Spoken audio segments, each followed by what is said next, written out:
Bwana Yesu asifiwe. Ndugu zangu, saa ya kuja kwake Yesu imekaribia sana. Imekaribia sana. Japo wengine wanaona kama vile masiara, wanaona kama vile zihaka, ila muda wa kuja kwa Yesu umekaribia sana.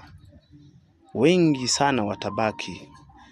Maana Biblia inasema hivi, wakati ule watakuwako watu wawili kondeni, mmoja atwaliwa na mmoja aachwa.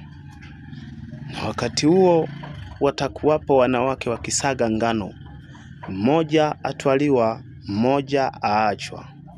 Swali linakuja, wewe uko kwenye nafasi gani ya kutwaliwa au ya kuachwa, ya kuchukuliwa au ya kubaki? Wewe mpendwa, uko kwenye sehemu gani? Uko kwenye nafasi gani katika nafasi hizi?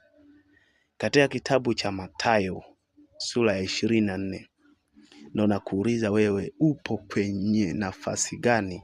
Je, Yesu akija utabaki au utaenda? Wakati tulionao ni mbaya sana.